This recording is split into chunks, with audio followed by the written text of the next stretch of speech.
Shall we? We shall. Let's dance. Okay. In 3, 2. We're not even drinking. We're not even drinking yet. Oh my God. This is good. Yeah. Okay. All right. 3, 2. Welcome to Your Mom. Your Mom Podcast. Your Mom's Podcast. This isn't any podcast. This is your mother's podcast. My Mom's Podcast. Nah, dude, she's your mom. With Ashley Addison and Lisa McCaffrey. Your mom is a podcast. Shut up, dude. Welcome to Your Mom. No matter how you have stumbled upon this podcast, we are glad to have you along for the ride. Ashley Adamson, Lisa McCaffrey, back with you. And Lisa, this is a big deal because we are officially on our 3rd episode. Wow. I didn't think we'd get past 2. I didn't think we could pass 1. But we almost didn't. Yeah, that's true. Good point. But we're here now. We are here now. The big and 3. Third time's a charm. 3rd time is a charm. Yep. That's what they say. Yep. 4 days away from the first preseason game for Christian McCaffrey and the Carolina Panthers. So it's about that time of year. Yep. And I think before we, kind of launch into, and we've got some great guests coming up this month, but today we are going to spend the time talking Today's about. Not a great guess. It's today, just filler. it's just you. Sorry, you guys drew the short stick. You're really good at selling a tease. That's good. I never a good tease. It's all or nothing with me. That's not what Ed said. Anyway, this is an interesting time of year for you. Yes. I imagine. Yes. And that's kind of what I want to spend some time on today, because I think as the NFL season and the college season starts to ramp up, there is, for me as a, broadcaster, there's a cadence to the season, right? Into the year for you, because I think people forget that, as we get excited for the football season and there's time that you have July, you get to go on vacation. But now when August rolls around, tell me what your life is like when August hits. Well, I call this time the calm before the storm. The storm is upon us. I feel it. I sense it. Everyone's getting anxious. Yeah, it's right before training camp for the NFL. And I think I told you one time, a long time ago, I look outside and I see these particular flowers. They look like daisies. They have a black center and yellow. And every time they start to bloom, I used to, especially when Ed was playing, I would get depressed because I knew that training camp was right around the corner and he'd be leaving me and we'd fight. Every time he'd leave for training camp, we'd get in a big fight, and then everything would roll out. It would be okay. We'd get along. And then the minute the season ended, when he was back home, once again, we'd start fighting because we had it was like almost you had to get used to each other's schedules. You had to get used, before you're like, wait, he left me. I'm all alone. What do I do? And I'm like exhausted all the time. But then you get in a rhythm, you deal with it. And then when he would come back, you're like, wait, why are you here? You're in my kitchen. I'm good. Get out. I'm all set. I'm fine now. Go back away. So anyway, those 2 times we laughed about it. By the 6th season, we realized, okay, this is just the cycle we're in and that's okay. But nowadays, come August, it's just the anticipation for the season is just, oh my gosh, it's overwhelming. It's exhilarating. You don't know what to expect. And every single season has highs and lows like crazy. And I try to somehow get in my own head and think, okay, here's how we're going to deal with it this year. And here's how we're going to do it this year. So last year I made a pact. I'm like, okay, when I get super anxious and anxiety ridden, I'll go for a run or a walk. So before games, I would try to, wherever I was, try to walk to the game. And that rhythm kind of helped a lot of times. I do it where a lot of times you have people with you have family with you, you have friends with you, a ton of people. And I would always say, you know what, hour before the game or 2 hours, whatever it is, I'm going to just hunker down. I'm going to go for a walk. You can come with me or you don't have to, whatever it is. But at least I can get some of that anxiety out so that, hopefully I can be a little calm when I get to the game. But did it work? Your next question? Nope. Nope. No. And so anyway, yeah. That sounds, I'm not going to lie. I mean, there's not, of course, everybody from the outside would look at, being able to be in your position in the month of August and thinking about how exciting it is. You've got 4 sons, clearly, again, who either play or coach. Your husband is head coach at Northern Colorado. And you get to go to football games every weekend. Like that sounds amazing, exotic and great. And no, what all so my friends fun. are like planning out their games. Hey, I want to go to this game, I want to this game, and it's like a big party for them, which I love, and I welcome them because it makes me realize, okay, this is a game for most people. Calm the F down. Just calm down. Okay. To myself, I'm saying, realize it's a game. And like to most people, it's fun and it is a game. And, but it's just sort of like, that's their job and that's their profession. And that's what they work so hard into all year long for these moments. This is like the final exams, the test every week. So, okay. So what are we going to do this year so that you drink, enjoy the games? That's what I mean. I'm just saying. No, that. and I know, I wish I was a better drinker. That's always been your fatal flaw. Yeah. I should have been a better drinker. I'm just not a good drinker, but you know what? I need to sit down. I'm like, maybe I should go try to meditate. I smoke pot. I don't know. There's lots of things out there. There are things effects. Yeah. I don't know what I will do. Maybe try the walking again. And it's out of, I just got to realize it's out of your control. Yeah. Just take a deep breath and go with the flow, but it's easier said than done. Easier said than done. Exactly. And that moment before kickoff. I mean, I know even when I have no stake in the game, when you're at a big time game and you're feeling that emotion right before you have nerves. I mean, it's an exciting. Yeah. Even if you're just a fan of a particular team, you just feel want the energy and them to electric. do You want well. them to do well. You care. And that's without having, someone who you love, who you brought into the world and cared for and raised. Yep. You want to see their the stretch hopes marks? and dreams. Yeah, I do. That was my next question. Show me those Isn't stretch that marks. everyone's credit? Yeah. You get that a lot, don't you? See, like I would have been like a model and stuff, but it's the stretch 4 marks. kids. Yeah. I Those know, little brats. I They ruined know. my life. Unbelievable. Well, okay. So I guess my next question then as a follow-up to that is, has there ever been a weekend? Because I think about just how long you have been, this has been your world, your life, right? Because Ed, I mean, when he was drafted and you guys got married right after that, that was in the early 90s, right? Mm-hmm. 91. He got drafted, I promised that we wouldn't do any math on this I know. I'm like show. trying to do it. How long? I'm like, let me get out. We were English majors. I want to remind everyone in You case can you do missed the the first math, episode. But so this has been your life and your existence for a very, very, very long time, both with Ed and then your boys obviously growing up. And so here we are. Has there ever been a weekend since you've had boys and they started playing that everybody was happy, that like everybody did well and won? And that, because I imagine that's just not usually how it goes when you have that many kids who are involved in that many things. Yes. Mostly when they were like little league in high school, way back then, there was a couple weekends I remember coming back going, wow, that was 4-0. Everybody won and everyone thrived and everyone did well. Like, yes, but as you get older and the competition gets stiffer, it's few and far between. So there's been a few, not as many, that's for sure. But, obviously you think first, wins and losses. Is everyone healthy? Did everyone, feel fulfilled with how they played? And there's all those things that come into play. And yeah, it's very few and far between these days. I'll say that. So we are working on it. So, and they all, I can attest, they all work really hard at their craft, at what they're trying to do. So I just hope they all,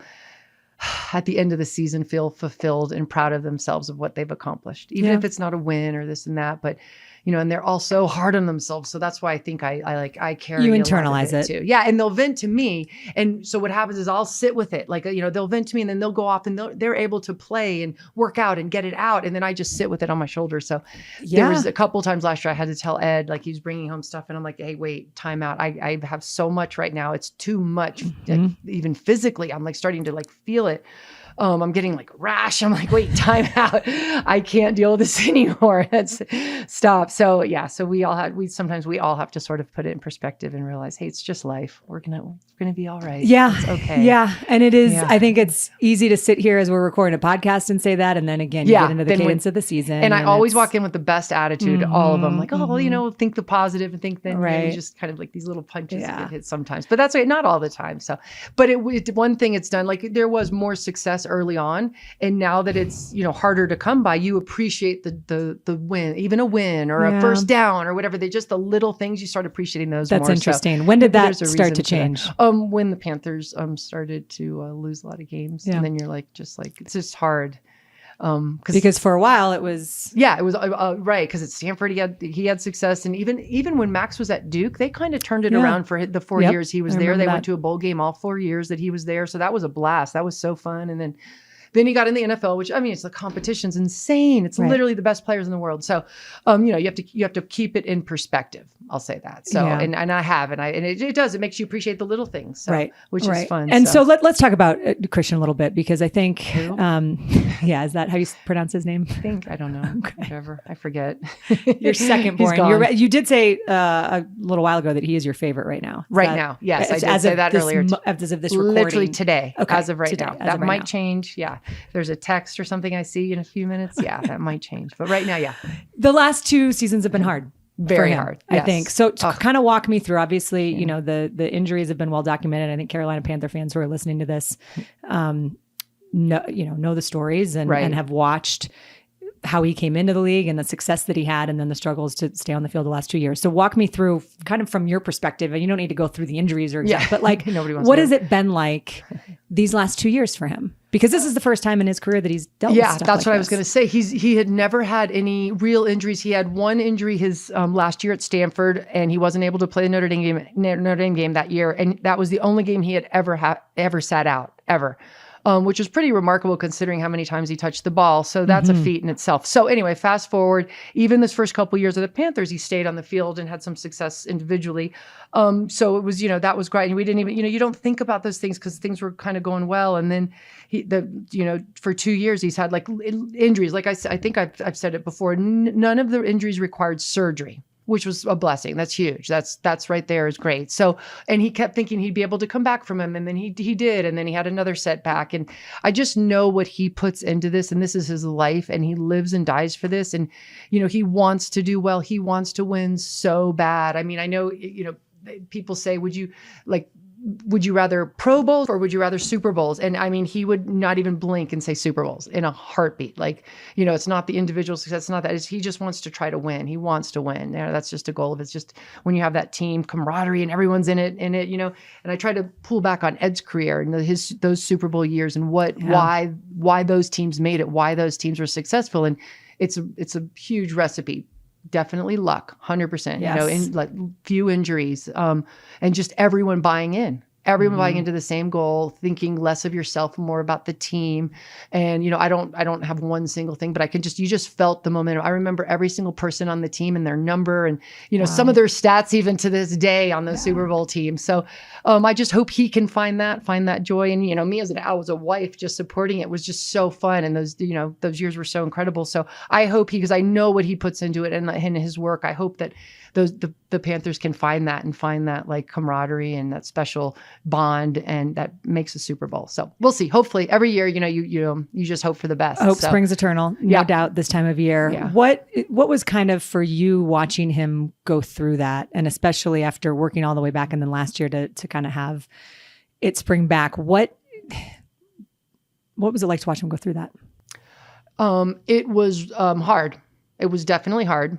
I've seen his dad go through it, have injuries, and have to sit out games. So, I mean, I was used to it with him. But for Christian himself, these were the first big setbacks. So he, had to find the comeback mentality, the like, okay, when all these things first happened, he was just distraught. He was so sad. And I worried about him and his psyche and him as my son. You're like, oh my gosh, like I wanted to tell him you're going to be okay no matter what. Even if you have a career and you're going to be okay. Yeah. It's life. This is life. You've done so well. And, and I know he wants to do even better, but, it was just really hard, especially at first. But then I think as he worked through it and realized, okay, I can rehab, I can come back. And he, researched, he actually called other people that had injuries, what they did to get back. He really researched, for his particular injuries, what are the best course of action to get on the field fastest. And, he worked his tail off to do it. And I mean, I know, he said this last year too, though, before the season, he feels better than he ever has. So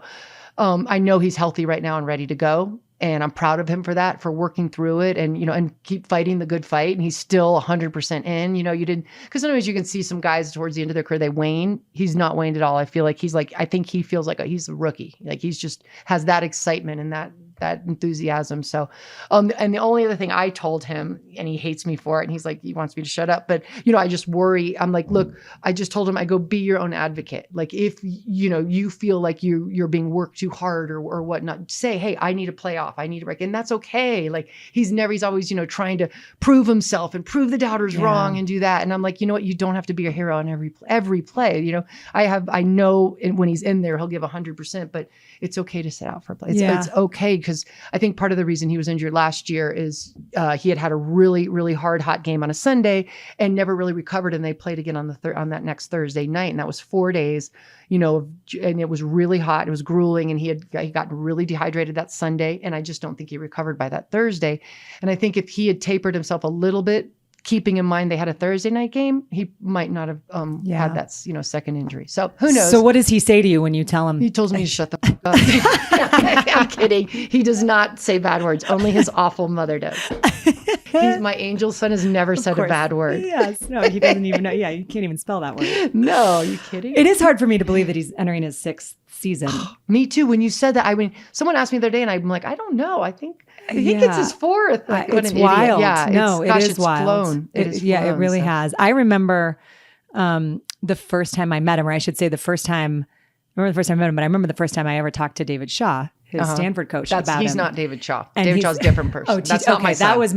That was always why I had so much trouble that year. Yeah. I just couldn't quite figure out who was David who. Shaw was his coach at Stanford, who's awesome. Yes. Who is awesome. Yeah. And I just have so much respect and love and appreciation for David. But I remember talking to him before that season started. And, obviously we've talked about this. I grew up a huge Denver Broncos fan, was so excited when I saw that Christian McCaffrey, Ed's son, was coming to play at Stanford. And I asked him, I said, so how's Christian? He said, you know what? He said, I cannot wait for you to see him because he said, I've never, in my career, I've been doing this quite a while.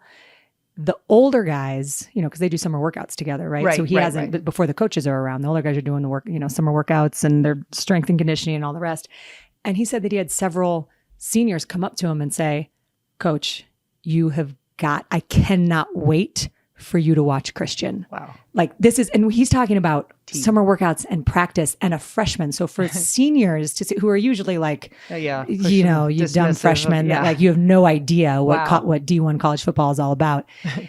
And David said, I just remember feeling like, wait, really? Like you guys are raving to me about this freshman practicing. And he said, and that's what he always said. He set the tone, and that room and the team was so different because they saw how Christian did it. Wow. And he really truly set, showed everybody what it took to be great. And he said that having someone like that in your program, it changes the whole program because they can see it on a daily basis, what it takes. Wow. It's not just somebody who walks in and shows up. So I remember David Shaw saying that. And then I went to practice that fall before the season started. And I remember, I actually still have a picture. I should find it. Oh, have fun. I talked to him, and he was, as most freshmen are, I think he probably was, nerdy. And quiet, and probably just like, lady, I don't want to, he had no interest. He probably had couldn't look you in the eye because you're hot. He's like, okay, thank you. No, he was like, who's this old lady? Like, get out of here. I gotta go. But I remember he was so soft-spoken, and he just like gave these like very, like forward answers. And we weren't doing an interview. I was just introducing myself and saying hello and telling him I was from Denver and went to Mullen. And he was just kind of like, I don't know what you're talking about. Like, Mullen, we beat them. Yeah, 35 exactly. seconds. I know. I'm like, well, when I was at Mullen, Valor didn't even exist. We just didn't even have girls. Yeah. And he's like, okay, grandma. But no, and I remember him walking off the field, and he was the last one off the field. And I have a picture. I don't even know why I took it because I guess I'm creepy, but he's walking off the field. We all a little creepy. We all are a little creepy. Everybody We're bored. is. Exactly. A picture of him walking up, and he's just he's like little. I came across that picture the other day, and I'm like, so funny. Yeah, he's just a baby. I know he was like 18 when he was, but it's just wild to think about funny. that you're talking to David Shaw about that. And at the same time, I'm on the phone with him, and he's like, I don't want a red shirt. I want to play. Like, they better play me, like freaking out whether or not he's going to red shirt. Because he didn't play freshman. David, notoriously. He didn't red shirt. Right. But like, he didn't play up to that point, there were very few freshmen who played. During that season, it was like, they're not letting me play. I want more touches. I want, like to me on the phone, he's like, I want to get on the field. I know I can show him what I can do. And like, basically like it's distraught every week. And I know. I'm like, are you kidding me, son? You just got there. Calm down. Well, and that's like, just when you wish what? that the rules now, everything is so different now. I mean, that was only 6 years ago. Yeah. Or, wait, I guess, no, it was 10 years ago. Yeah, that's right. 10 years ago, which is wild. No, 9. Remember we weren't going to do math? I know. Around a couple of years ago. 2000 and whatever. 14. Was he a freshman? 2013, 2014? I can spell it. I don't. What? I can spell Sure, it. way back when. Yeah. Totally. Oh. We'll stick with the subject verb agreement. Right. But now I've completely lost my train of thought. Everything was so different then. There wasn't you can now as a freshman, you can play 4 games. Right. And still have your red shirt. So that changes the dynamic. Yep. And so there was no transfer portal. Luke did that. Yeah. He played 4 games out at Nebraska. And I feel now that he should be graduated with a job and kids and stuff. I'm like, he's got 3 years of eligibility left. I mean, and then you throw in the COVID year. COVID year, exactly. And it's like you could just go to school for the rest of your life. Totally. And then the transfer portal, and then not to mention NIL. Right. I mean, it's oh my gosh, the landscape has changed so much. It's crazy. Almost hard to really fathom how much it has changed all at once, because for so long it didn't change. Right. And then all of a sudden it was like this landslide. So Ed has a front row seat to it. You obviously have boys that now are, that still play and are experiencing it. How different is, let's say, Dylan and Luke's experiences compared to Christian and Max? Wow. Yeah. Well, first of all, NIL is game changing. They can actually make money, and, you can get advertisers to sponsor you for things, and they can send you free clothes and free food and whatnot. Whereas I remember Christian had an opportunity to get in with, I want to say, Robinhood at early on. Yeah. And it was separate from football. Wow. They just offered him hey, if you promote this, we'll give you a stake in the company. And are you kidding me? He wasn't able to do it.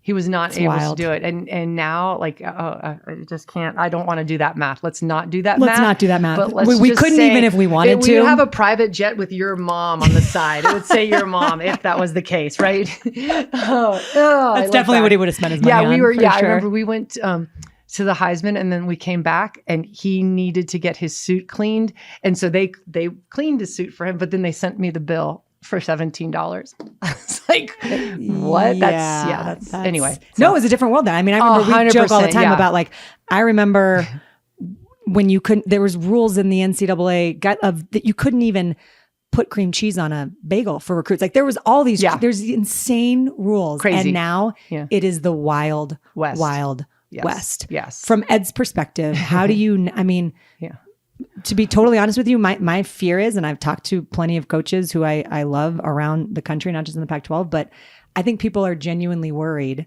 who love the game. Yeah. That the good guys in college football, if we don't get some guardrails and kind of our arms around this, that they're all going to leave, because it's not sustainable. Yeah. In the way, the haves and the have-nots, that is getting bigger. Right. But I just think, I don't know how I think that's going to even get worse and continue before it gets better. There's no doubt about it. I know. And I remember telling, I think I was talking to Christian about it, and I'm like, they need to put some rules on. This is absurd. When a 18-year-old, 17-year-old boy is getting millions of dollars and he hasn't even set foot on a college campus, how many busts are there? My gosh.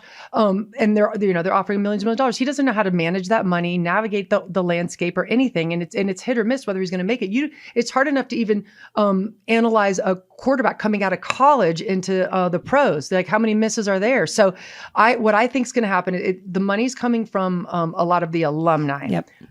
Because the school can't give it to them, right. The NIL. So first of all, NIL is name, image, and likeness. Thank you. So that's what they're getting. People are you getting can money profit now for all off the your moms name, that really image, don't and know. likeness. Yeah, but you can profit from that from now. But it can't come from the school. It has to come from other, companies or other people. So now a lot of alumni of these schools that they've supported over the years and love and live and die for, they're starting to fork up money or funds to give to the players, to give to the coaches, to give to the player, to help them sort out who they want to give the money to. But what I said to Christian, I'm like, there has to be rules. They need to limit that. And he's like, no, It shouldn't. It's free market economy. Let it go. Let everybody go to town. But what's going to happen is these heavy donors are going to donate to, like, let's say a kid and give him like $5 million.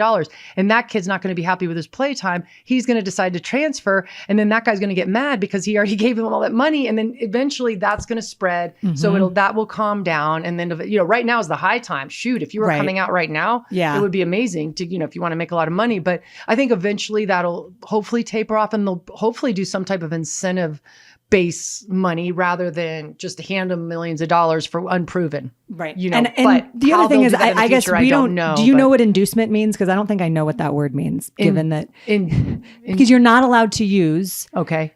NIL cannot be used as an inducement to get a player to come. That's like what so, that's what the rules say. Right. No one is enforcing that, as you've seen with, obviously. Yeah, I don't want to name schools, but yeah, it's Fisher and Saban had a very public exchange about it, how right? They are each, there was, you can go look that up if you if you missed that story over the summer. It was quite the dust up. Yes, it was pretty entertaining. It was good. very entertaining. Good stuff. That's why I'm so glad we had this podcast, because now when stuff like that happens, we can hop on and discuss it. But I think that's the thing is there are rules in place, but they're not being enforced. Right. Because it's like you said, it's the Wild West. I think the NCAA is like, they're not enforcing anything when it comes to these situations. So it's the Wild West now, and how it'll all the cards will lay when it's all said and done, I don't know.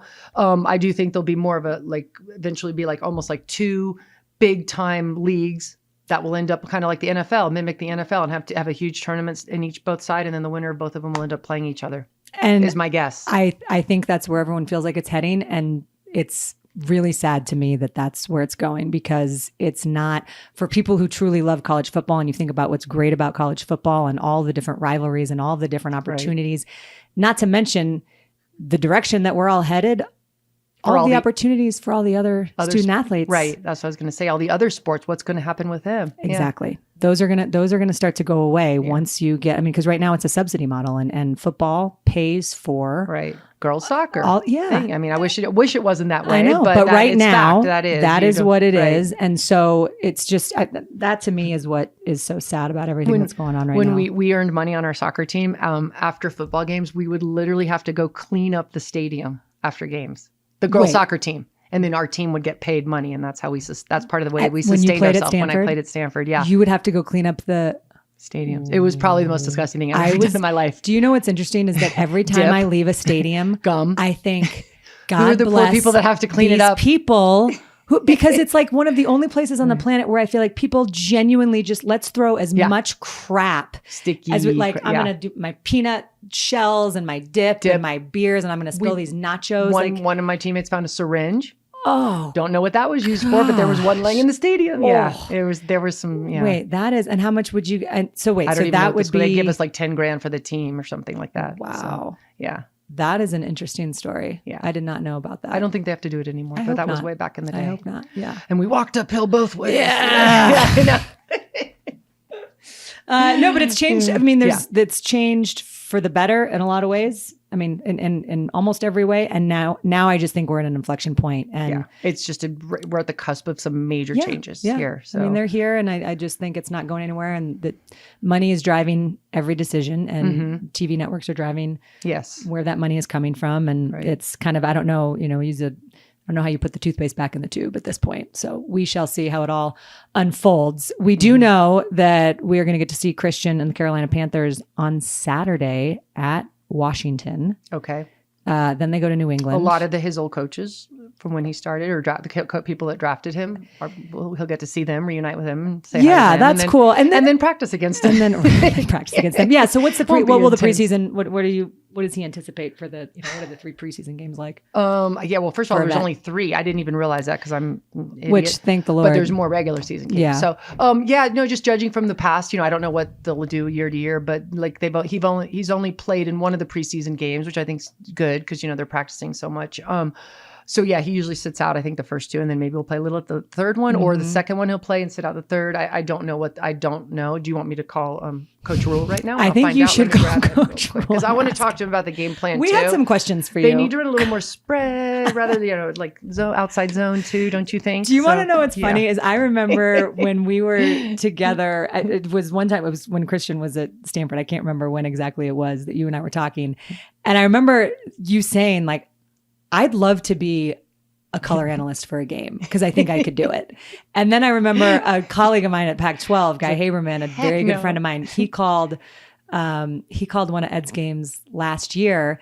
And Guy knows that we were getting ready to do this podcast and starting to launch it and all the rest. And he said, I asked Ed about Lisa, and he goes, oh, she knows more about football than anybody in the family. That was it. And he was dead serious. He's like, no, Lisa knows more about football than but than think any of us. my weekends. I go to at least 2 different games. Well, it used to be I'd try to go to 4 different games. So you're learning and I can't say obviously I'm not as knowledgeable as any of them, but it's like, join them or, you're in the outside. So I kind of had to learn a little bit. I don't think I could ever call a game, but I would love to do. I think you'd be just as good as a lot of people out there. That's probably all better I'll than say. some. No, I'm kidding. No, but it's. I think we'll have to get you in the booth. Maybe we can call Matt Rule and ask him about that. Yeah, I mean, I usually make my annual call to him, which is coming up here, where I just talk about my son's future play time and all that. By the way, I am curious, what is the involvement of players' families at this level? Because I think most people would think, well, Wait, which level are you talking about? College? Yeah. NFL. Oh, no! Oh my gosh! 0. Hi, it's so nice to meet you. You're doing a great job. Shake hands. And Thanks, that is bye. it. Hi, bye. Yeah. You've never heard any stories about parents trying to insert themselves? I would be I would never in a million years. I'm intimidated by if the you're going to coaches. tell Christian to be an advocate for himself, I think that you should be willing to be an advocate. You know what? Maybe that's the problem. Maybe that's why he was injured the last 2 years. On you, I should actually. They need me. I'm glad we got there. I'm glad we got there. I'm the missing piece. You were saying that there's nothing you can do, but I just think that's kind of a cop out. I'm just going to say, if you just accountability. accept my text during the game, I might do it. You should get a headset. Yeah, I should. Why do they not give me one? It's so seems weird. Crazy. I could see them give me a fake one that I'm talking and doesn't go to anyone. But do you know, especially when you're watching better, Ed's games or something, and you probably know a lot more about what he's trying to do, or maybe he talks about the game plan, maybe he doesn't. But are there certain things that you're like, oh, I know that worked. I knew they were going to try and do X, Y, or Z, or set them up for this, and then hit them with that. Sometimes they usually script the first 15. Yep. So I sometimes ask, sometimes I don't. But when I ask, I'm like, oh my gosh, it's a flea flicker or whatever. That's and I guess I'm awesome. this third play is doing this. And there was one game I went to. I think it was Southern Utah. I knew Max was calling most of the plays that game. So Max is my oldest son. Yep. 28. He's the offensive coordinator. So they kind of trade off who calls and who doesn't. Max does most of the play calling, but Ed will override him sometimes, and I wish he overrid him this time. But so Max, it was 4th down and what was it? 4th down and 3 yards to go. And Max thought it was 3rd down. And we all knew in the stands what, the down and distance was. He got mixed up. This is what he told me after. That's why he called. And he called this run play that hadn't worked the 3 other times they ran at that game. And I stood up and I'm like, oh my gosh. What are you doing? First of all, why did Ed not override that? A, B, why did Max call that? And after, that was the one time I'm like, wait a minute, I normally would never say a word about play call or questioning. You're like, who am I? I've never played the game myself, but I did question that. And he's like, oh yeah, that was a huge mistake. I screwed up, blah, blah, blah. He admitted it and everything. But was that the first year he's called plays though? Yes. Yeah. Last year was first play. Yeah. So it was back and forth. Right. He doesn't play. Yeah. So he calls most of the passing plays. Okay. And then Ed will do more of the running plays with the offensive line coach. Really good guy too. So between, that's the 3 of them kind of work together. What is that dynamic? I mean, can you tell what is with, you've got a dad who's the head coach, a son who's the OC, and another son / brother who's the quarterback. That's why it's going to be my drinking year. Yeah, that's why you're gonna have to start drinking. I mean, that could be a reality TV show. Literally, we've had people approach us. I've had 4 different people approach us Seriously? for reality TV shows. Yes, swear. You've said no so far? Yeah, the kids would never do it in a million years. They'd be mortified. So Yeah. no, we probably won't do it. But We'll just do a podcast instead. We'll do a podcast and I'll spill the beans. So yes, so the funniest thing is the dynamics with Max and Ed, my son and husband. Growing up, Max played receiver just like Ed did. Ed made a Pro Bowl. He was very good. You know, you'd think Max would like, hey, what do I do on this route? How do you think I can get open here? What should I do here? Nope. He was like arm out, completely reluctant to take criticism or listen to Ed growing up at all. From the beginning. From the onset, yes. He would always feel like, oh, he's criticizing me. And he was Max is a great kid, very sensitive, very conscientious. He was an awesome firstborn kid, I have to say that. So I appreciate that. So there's some good qualities here, but he did not want to take any criticism from his dad at all. He didn't want his dad telling him what to do. It's almost like he wanted to be a man. He wanted to do it on his own. He wanted to prove that he can do it. So, I respect that dude. So Ed, as much as it pained him and as much as he tried, he eventually pulled back because and I'm said, sure okay. that's hard. Oh, and it was hard for him to do. It was very hard for Ed to do that. And we finally had to sit down and say, look, this kid is feeling a lot of pressure. It was right when Ed retired and they had won some Super Bowls. So I know Max felt that a lot and he'd get a lot of eyes on him. And, he didn't like that. Max didn't like that at all. But he loved sports. He loved to play. Oh my gosh. He loved basketball just as much as football. And he loved to play. So that wasn't going to deter him, even though he didn't like that. He didn't like that, the attention and everything. But eventually, I think it was, I don't know, it must have been when he finally was in the NFL. That, it was hard. NFL is hard. And he was it was a journeyman, practice squad after practice squad. He finally got picked up by Jacksonville on the active roster, which was really fun. But eventually, I think it might have even been during quarantine, he finally was like, hey, how do you get open better on this route? Or he started like asking a few questions. And Ed, I remember the first time he did it, Ed came home, was like, to me and behind the closed doors, like, he asked me for help. He asked me for help. Cool. And I'm like, oh my gosh, what a breakthrough. This is the greatest thing ever. It would have been great if he was like, no, you had your chance. Yeah, like, sorry, son, I'm sorry, out. I gave Christian, you that advice. Come here, let me tell you, because you listen. No, that's not at cool. all. And then every kid's different. Every kid, totally. And I think, so it was kind of sweet.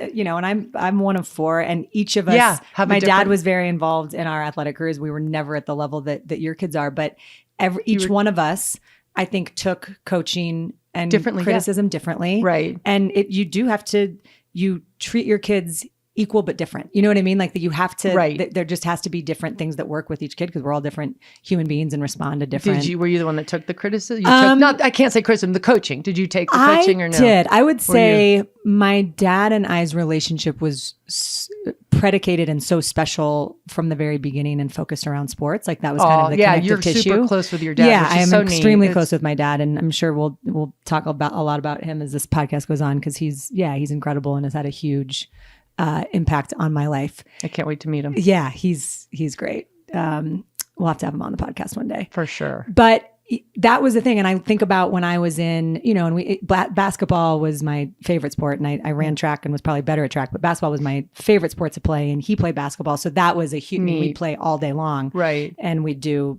a bunch of different drills, and it's time that you have with your kid that is meaningful and it gives you a way to connect, especially when you get to the teenage years, which as a teenage daughter, like I sucked, I thought he was trying to ruin my life. I wanted to date every guy that he hated.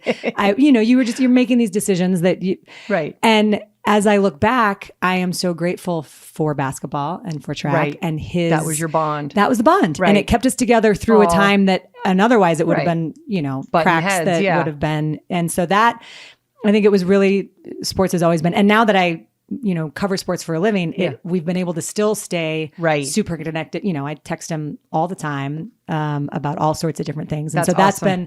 It's been really special. And I hope that my kids grow up to love sports because I do think it's such a unique way to connect with your kids. So I think to answer your question, I don't know.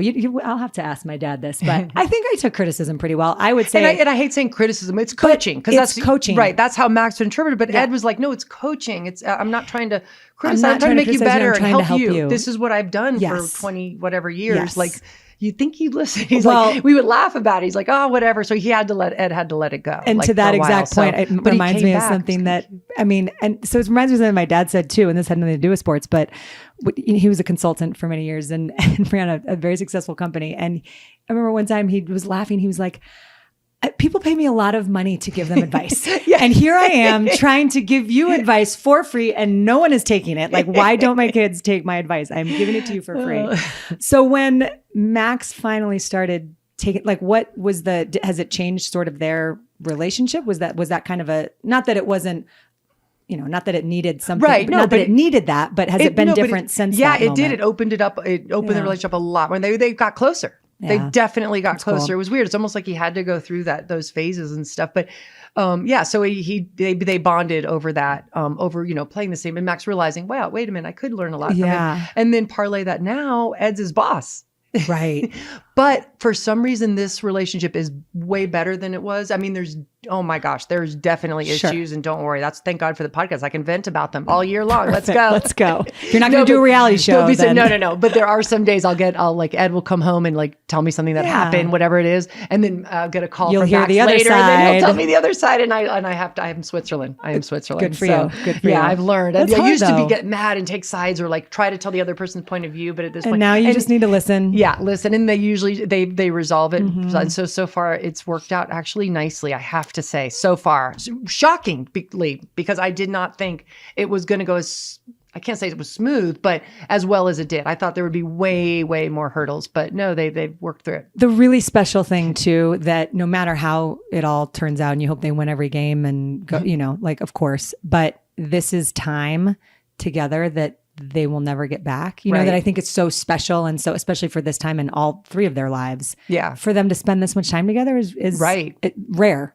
Very rare. Yeah, and I just think that's one of the best parts. It's a blessing. Ed loves it. I'll be honest. He's so happy he has Max there to, bounce things off of and work with. And, and Max played for so many different days. He was like on 8 different teams and he learned 8 different offenses. So, and, the new modern offense, Ed ran under Mike Shanahan's offense, which was incredible. But he's branched out because Max has brought in other things that, some new things. So he does appreciate Max as well, who brings something to the table big time also. So, between the two of them, they've worked out a decent offense. So I remember I think it was I saw an Instagram story quote from Max about Ed, and it was before I feel like Ed gets inducted into or gets honored like every other weekend. So I don't even remember which. Annoying, yeah. So like, really, annoying. I did all the work, buddy. Kidding, I'm joking. Well, a little bit. I could have gone over the middle. What the heck? You could have. You could have outrun some of those guys. I know that yeah, for sure. right. But it was something about just how much he appreciated his dad. I mean, it was some Father's Day. Yes, what was and oh my gosh, we were in, where were we? Goodness gracious, Ed and I were in like a Walgreens somewhere, and they popped up on our phone, and I read it first, and I'm like, oh my gosh, Ed, read this, and he's read it, and he teared up. It was like he's like, oh my gosh, I never knew he felt and the this quote way. was about It was about how he goes, oh, I just appreciate my dad. He puts our family first in everything he does, and then something about coaching. I forget exactly. There was like a big thing, but there was even more to it that we got to read the other excerpts from it after, and it was like, wow, this is coming from Max, who they kind of butted heads along the way, but so no, it was I know, and Ed's like Mr. Stoic or whatever, but he totally teared up, so that was kind of sweet. So so it's special, and great. I think one of the things that happens, and I think we've even seen this with some of the interviews we've done so far on this podcast, and why I'm excited. We're gonna interview your mom, we're gonna interview my mom, and I think one of the things that happens is that sometimes you forget to tell your parents and or your children like the stuff that you think that they know, right? But you've never actually said that. I remember my mom sent me a text one time, and it was, I think, right after I'd had a kid, because I was so exhausted, and it like made me cry. So I think it was one of those yesterday. Yeah, it's probably this morning. But she just said, and it was some flip thing, and it was different for my mom to say this. She texted me and she said, "You're the best daughter." Oh. And I remember feeling like, wait, what? That was the perfect time. It was the perfect time. It meant so much to me. And I just thought, and I told her that later, and she was like, well, of course, yeah, of course. And I said, but you've never said that to me. That's actually so sweet. And we probably needed to hear it at that time. And I think she probably knew it, that I needed to hear it. Right. And and so that's awesome. It's just, I think being able to find time to tell people what they mean to you. And sometimes you don't make time for it because you're in the swirl and you're doing the thing and you're so busy, and it's kind of awkward to sit down and be like, I want you to know that you've been an amazing father to me. Like, what's, Yeah. Awkward. Yeah. Okay. Right. Like, okay. What have you been drinking? Yeah. So I think that's what's going to be special about this podcast is that I'm hoping, and we end, every interview with talking about what what do you think your kid would say is the best part about having you for a mom? And I'm hoping that the majority of the time we're going to be able to have that cheat code and that answer of what the child actually does say, or at least find out on the back end. But that's what I think is special. So tell the people you love in your life, you love that them. you love them. Yeah. Yeah. Basic. That's easy. Yeah. Tell Be your mom. vulnerable Call and your express mom. yourself. Yeah. Call your mom. Be vulnerable Your and mom. express Wait, yourself. I need your mom's number. I'm going to give, and then I need to get Betty's number too. I need to get your mom's Big number. mamas. Yeah. It's not an insult. Big Mama's It's not an insult. Cannot wait to interview her. Wait, you want to hear the story on why she's called Big Mama? Yes, I do. Or do you want to save it for yes, no, let's save it. When I was pregnant with Christian, Okay. Max was 2. And he was, learning to talk, learning the ways of the world. And my mom had just gone to a place called the Ashram, lost probably 10, 15 pounds, looked thinner than ever, teeny tiny. And I was enormously pregnant. I gained 100 pounds every pregnancy. So I was 100 huge. pounds? 100 pounds. Over. Wow. I stopped I weighing. can't even wouldn't imagine, even, no, yeah. I was a cow. I'll show you pictures. People thought that Ed had remarried somebody after when they saw me pregnant. And then I saw them after I lost weight and they were like, oh my gosh, like People suck. Yeah. They literally thought it was a different wife. I'm like, no, same one. I just gained a lot of weight. Anyway, which was really fun when he was getting popular. I was just going to say, I'm sure that was an easy thing to. Yeah, that was fun to navigate. Anyway, thank God that we didn't have Twitter and Instagram and that back then. So anyway, I'm standing there with my mom and I'm hugely pregnant. It was the day before I was delivering. Max looks up and goes, Mama, to me. And then he looked at my mom and he goes, Big Mama. But he meant because she was a little older and then not me. And not did you just hug him and say, thank you? Amen. I love you, son. You're my favorite. I don't care who's coming out next. Devil child Yeah. inside of me. He's about to make me go in pain. I love you. It's amazing. Sometimes your kids say just what you need when perfect. you need it. My mom's like, what? I just lost all this weight. You're laughing so hard. That is so good. So all it's right, stuck Big Mama and it's Betty. a compliment and it's a Let's good thing. go. Yeah, okay, awesome. good. I'm so excited to get to talk to her. And you and my mom will hit it right off. I know that. She's Can't a wait. riot. We'll just talk bad about you behind your back. That's what moms do, right? Like that's literally. How would what you we're know here if for. we weren't here? Exactly. Come on. Yeah. Come on. We got to yell. Oh my God. All right. Well, Okay. good luck to Christian. Thank you. Yeah. Good luck to all your boys. Whatever. I mean, we're entering a good time. And I'm just going to say, we're going to What do I breathe do? through it. Why don't people tell me how to calm down? What can I do to be That's calm okay. before So we are games? soliciting Yeah. officially. I We are need soliciting advice, some 'cause everything- advice for Lisa, maybe other moms out there who have been through it. We can, we should, that should be one of the questions that we start asking some of these moms. Like, how do you handle the game day competition? Cause it is real. And I remember, and this is the last story I tell, cause I know we've gone way over what I thought we were going to do today. Story of our lives. Yeah, exactly. Get used to it. English majors. When it was Christian's first game at Stanford, it was against Army. Yep. And I remember I was doing sidelines for the game and Ed was down on the field and he was gracious enough to agree to an interview, even though I know he didn't want to do it. And I interviewed him and Christian, I think, had just run back a big kick or something. I mean, it was he was playing really well and he was only playing on special teams, but he was playing well. And I asked Ed, I said, because I could tell he was very nervous and just agitated. And why is this dumb Pac-12 network reporter trying to ask me about, like, get out of here? He's like, oh my gosh, there's a hot girl talking to me. Where do I put my hands? I don't know what to do. And I'm like, so are you more, I said, do you have nerves? And he said, yeah. And I said, what's more nerve wracking, this or what? I said, compared to your nerves when you played in the Super Bowl. And he goes, oh, this times 1,000. Totally. And I remember thinking, wait, really? What? Yeah. What?